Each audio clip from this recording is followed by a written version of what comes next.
People, DG, I'm back again. Thank you for having me. Now, Arsenal versus Brighton ended 1-1, so we might as well look at it from a tactical point of view.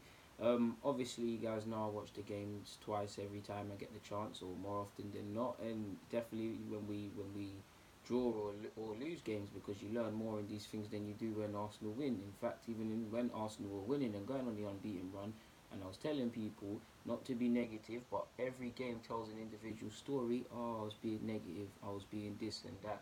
Fix your roof while the sun is shining, because when it was shining and we was winning, and you look at second half, many second halves where we were turning around teams, no one was speaking about it. Now you're seeing with a bit of draws. I'm not saying we should be excited. I definitely was saying we shouldn't be excited with these mad runs we're going on. We should be happy and proud, but we shouldn't get ahead of ourselves. And likewise, we shouldn't do what some Arsenal fans are doing. I'm seeing Uno and Real and bare madness. We need, what I'm suggesting is balance. Now, there's no way around it. We dropped silly points yesterday. We dropped points. We first 10 minutes, arguably 15, give or take, should have killed the game. They had a defeative attitude. Other than that, credit to Brighton. But I've got a lot to say, and I'm probably not even going to say everything. I felt positives. I'd say from the first minute, it died out in the game, but from the first minute, what I liked, playing balls over the top. Everybody knows Arsenal is a patient side. With Unai Emery, I feel we're yet to really have fluid transitional play, and I'll touch on it, but fluid transitional play from defence to attack. I'm not saying every ball has to be over the top, every ball has to be done at pace, but more often than not, it takes us too many touches to do things that should be done in less, and that allows other teams, like you saw at Brighton, to get intact positionally. Obviously, again, I will touch upon it, but you see our centre half split like that when Leno's in possession, and then Xhaka comes in and our fullbacks are gone. It feels to me that Leno has the most creative freedom at times than more of the midfielders, because every ball was going backwards and stuff. But the first 10, it showed a glimpse as to what can be. I think under Emery, I feel the only time we really look very fluid in terms of an attacking sense is on the counter. We look like killers on the counter, and there's been many different incidences. But we have a glimpse, balls over the top. There was in the second half, you saw in the first and second half, there was definitely two incidences from Socrates. Guendouzi did it a couple of times, even Xhaka, and in the 30th minute, Torreira, balls over the top. Aubameyang and Lacazette are crying out for a bit of direct play. I'm not saying every time, I'm saying it needs balance. They're crying out from it. You saw Aubameyang, and again, we'll look at this, but you saw the movement over the top. Our goal comes because I felt we did very well exploiting the right hand side in the first half, even though we dropped points. It clearly, I don't know whether the boys looked at something via the video analysis or what, but it looked like we was making a continuous effort to attack down our right, down their left, and we was pressuring that side. I think Lichtsteiner had, for a period in the first half, he was going down the second half, down the right hand flank, at will essentially, and if the end product was better, we could have went a couple of goals up. The goal we score actually, and we don't even need to use the tactics ball, the goal we score has actually come from pressing them high, not respecting them and playing direct balls. Initially, Guendouzi, and he did it many times, a ball over the top to the right hand side, their left hand channel. Aubameyang, someone that you don't really credit with general play, he does well to win the initial flick on. Obviously, Balogun and his teammate, can't remember the left back's name or left wing or wherever he was playing, did an appalling job clearing the ball, and Torreira, and I believe even Ozil was involved. And Lacazette obviously fight to keep it alive, and eventually Aubameyang scores. But it showed you a glimpse, direct, spring people, don't allow them to remain rigid, because you saw many sideways passes. I feel we're too, I feel from what I've seen, I really am enjoying him here, and I think he's been alright, but I think he's a bit too cautious, a bit too, you talked about protagonists, it looks like we're a bit too safe. Like, there's a lot of talk, I didn't even want to speak about it, but we'll talk about it, but there's a lot of talk, people, in regards to the three midfielders. In fact, we'll save that, man. Let's just crack on. Let me write down three midfielders. Sorry, people. Three mids speak. Car. I know you lot just want to see the tactics board, but we'll speak about the midfield. But obviously, there was a lot of formation changes. At a period, you saw us play four. You actually saw a 4-4-2. You obviously saw whatever they said our lineup was at times. I actually think you saw a 4-1-3-2 essentially at times as well. You obviously, in the second half, people saw essentially 4 or 5 midfielders as we just flung forward with Ramsey or Wolby just trying to get the winner. But on a frequent basis, generally in the first half, this is the sort of positions I was seeing from our boys. Now, remember I spoke about the splitting. run out of thingies here, but use your brain or use your imagination. If you just pretend my fingers are Leno and you just pretend you're Leno at this moment. If you're Leno, ignore the writing as well. If you're Leno, this is the typical setup. Unai Emery clearly tells these lot to get as far as they can to get to the as wide as they can in the 6 yard area, so they make the pitch wider. That obviously, this is the opposition people. This is the opposition shape. We'll get onto that. As that's happened, let's open up the pitch. That invites their striker to go, so he's out of it. But that also encourages Xhaka to obviously pick up the ball. Torreira was typically here. Guendouzi was getting forward. You had Ozil. Now Ozil's movement was off. I must admit, first thing I'm gonna say, people have to put respect on Ozil's name, myself included. I think I gave Ozil a 3 or 4 out of 10, and I know Ozil does a lot of stuff when you watch the game again, but I don't feel he played amazing, and you could say he still wanted to get subbed, but he actually did more than people are giving him credit for. The goal we've conceded, I've got the other tactics board there, it's not his fault. In fact, he's actually tracking back. Some of the positions he's taken up, some of his runs he was making, that Aubameyang and them man there were taking advantage of, was very good.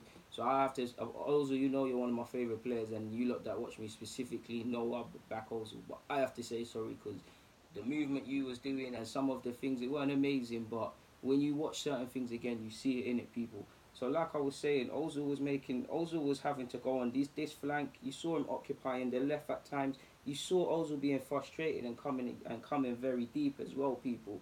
Obviously, you've got Xhaka.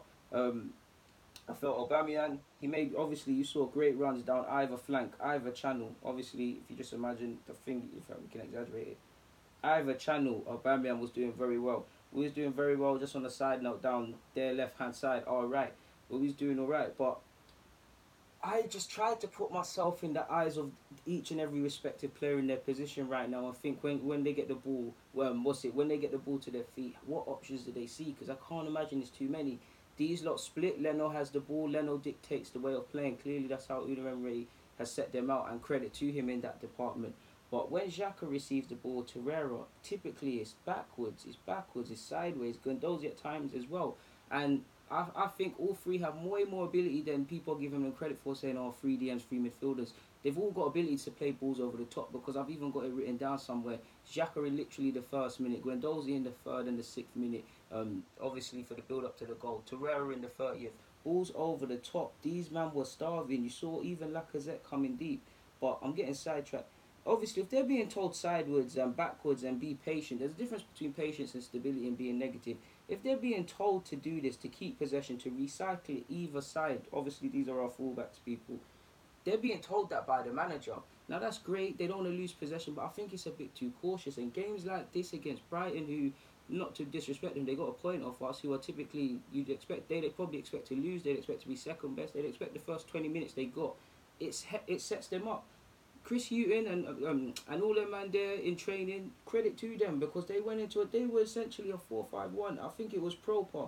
This man here, give him credit, because, and we'll touch on it, it's his forward run that not only created our goal, but they were getting onto our players. Now again, I do think these lot could have played the ball forward, but if these lot are pressing them and there's no options, both that people are up their bums essentially, and there's no options for them in front. What do you expect they're going to do logically? And quite rightly, they're going to go backwards, and that's why it's overly patient. I give credit to Brighton's defensive setup as well. Obviously, Yoshida, give or take whichever one you want him to be, he did a good job as well, because in fact, that's their left back essentially. No, it's not. Can't really see from it. It's over there. He did a good job because he wasn't playing on his natural position, people. What's that?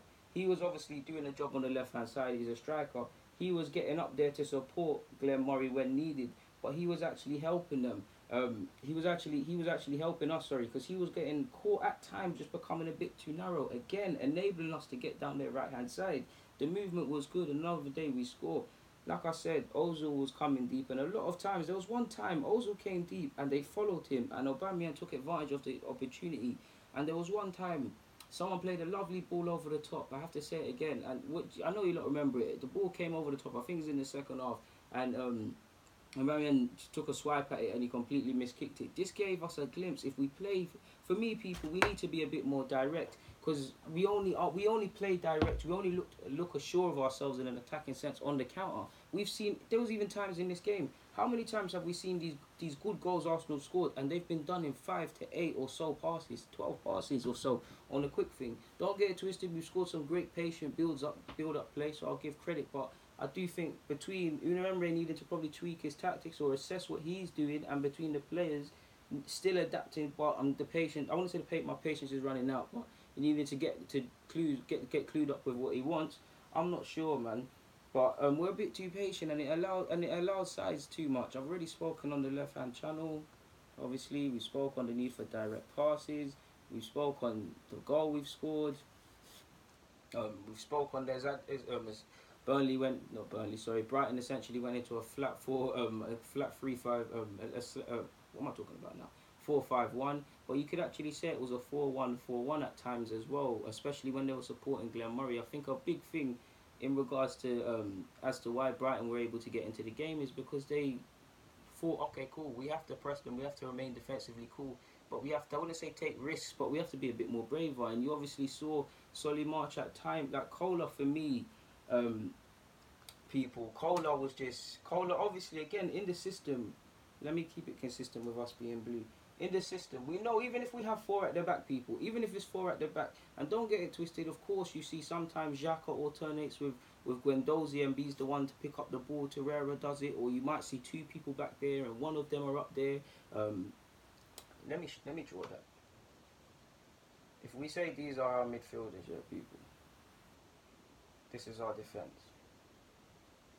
Let me draw it as realistic because we don't play a flat back four. Yeah, obviously these lot peel off.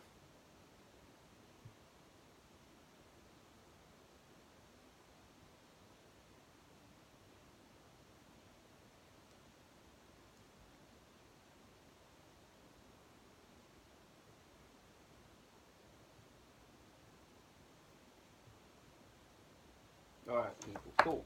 Sorry for that silence, I was focusing, giving you the content you need. But typically, this is what we do on a football pitch, innit, people? Now, discounted a lot of players. We've got our fullbacks, we've got our three midfielders. Now, typically, it's either one of Guendouzi or one of them. Obviously, at times they're flat, but if two are there, they have to move up the pitch. Typically, what do you see? You see our fullbacks, and typically, it's not the most accurate of drawings. I've drawn two midfielders there. When Leno was in possession, this is what he sees. He sees his centre half peel. Again, you obviously want Xhaka or Torreira or whoever, they alternate, that's why they've both got two arrows, to receive it off them. Obviously, one of the other Brighton's midfielders or so are going to have to chase. So again, we're going a bit too off topic and a bit too deep, but it's all about creating space, long story short. You see our fullbacks hug the touchline or try and get forward because they have to. And then you typically see this. You might see Xhaka and Guendouzi doing that, or Guendouzi and Xhaka swap, and Xhaka's slightly further up, or Torreira slightly further up, or Torreira and Thingy go.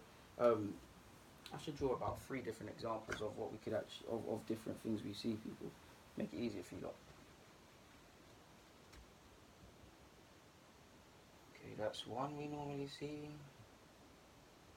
That's one we normally see. That's not. No, let me draw it all further away. We'll draw it all in boxes. Yeah. What else do you normally see?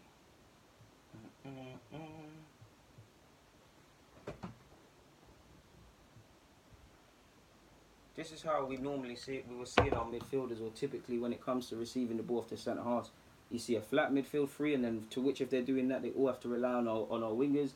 You obviously see, our fullbacks. You obviously see at times. You obviously see that. So I do think that the positions they take up at times, I do think they're unsure. But nobody can really. I feel we really set ourselves up. I feel again, Unai is telling them to keep the ball safe, to not play these certain passes consistently. But surely no one can tell me that Xhaka, Guendouzi, and Torreira, regardless of what you think about any of them players, can't play in a more attacking position than they thought. Obviously, at times, we can't not speak about formations and not speak about the 4-4-2. Let me do. At times, you saw this. So 4. I think you saw what? We'll say Xhaka. Has a no Dozy, Pereira.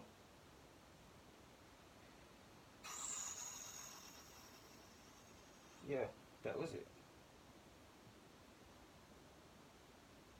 Yeah, three. Then we had the two. Yeah. Typically, at times you were seeing this as well, people. You were seeing us curling to this. Obviously, as one of our centre halves were going and receiving, centre mid, sorry, was going and receiving the ball from either or just being in midfield. You obviously saw the other two central midfielders get a bit forward. Um, yeah, you obviously saw the other midfielders get forward. I really should have a third one here. You obviously saw Mesut Ozil over here, and then you obviously had our two strikers. But at the same time, what you were seeing, because we were being frustrated by Brighton, and I should have drew them in here because of, like I said, they were essentially. In fact, we can do it now. Wait, what am I doing? I'm bugging out. Why don't I just draw it with the simple colour? Yeah, you were seeing us take this sort of position up at times. People, obviously, like I said, you had Brighton flat just going flat. We won't draw the rest, but just long story short, they were crowding out our midfield. Typically, obviously, if this happens, Aubameyang is gonna go and work either channel in search. Lacazette's game is to drop deep. You know he gets creative. Ozil was dropping into pockets. You just see it. Our midfield don't really know what to do, so they're kind of at sixes and sevens and stuff like that. Our fullbacks, they're essentially out of the game if we are not in possession. So you could see, I don't really, in terms of movement, I see a lot of people doing individual stuff. Like obviously you see Lacazette, you see Ozil wants to be the person who makes that sort of stuff happen. Guendouzi, well, at times I think he holds onto the ball too long. You see him on the ball. I feel everybody wants to be a protagonist. Everyone wants to get onto the ball, but in terms of calculated movement, in terms of moving a certain, don't get it twisted. I feel Ozil, Lacazette, and Aubameyang do it together as a trio very well, and Ramsey when he's on the field. But I don't really see us making runs purposely to let our teammate take advantage of, and that was probably a big reason as to why again we failed to get the result we specifically wanted. And because of all of this, even at times in the game, a more accurate description of at times you were seeing, and probably as to why probably he got rid of Lacazette, you was essentially seeing a 4-4-2 people. I'll draw Ozil. You was obviously seeing that.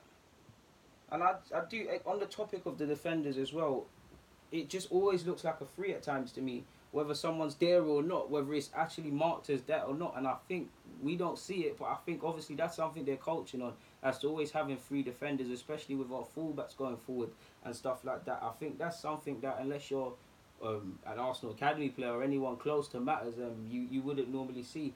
But a more accurate description, because of the frustration a lot of our players were seeing at times, you saw essentially a 4-4-2.